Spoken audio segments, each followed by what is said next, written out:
Pinakamahalagang aral, hindi katalunan. Ang bawat pagkadapa ay parte ng tagumpay. Sa totoo lang, lahat tayo nadadapa. Lahat tayo nagkakamali. Pero bakit pag bumagsak tayo, parang ang bigat-bigat ng pakiramdam?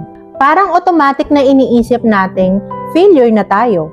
Ako, ilang beses na din ako nadapa. Pero alam mo ang natutunan ko? Falling doesn't make you a failure. It makes you human. Kapag nadapa ka, may pagkakataon kang matuto at bumangon. Sabi nga nila, hindi sukatan ng tagumpay kung gaano kakabilis umabot sa goal. Kung di kung ilang beses kang bumangon mula sa pagkabagsak. Yung mga taong hinahangaan natin, sila din dumaan sa parehong struggles. Kaya kung nadapa ka ngayon, alalahanin mo, hindi pa tapos ang kwento mo. Ang bawat pagkakamali ay stepping stone patungo sa tagumpay.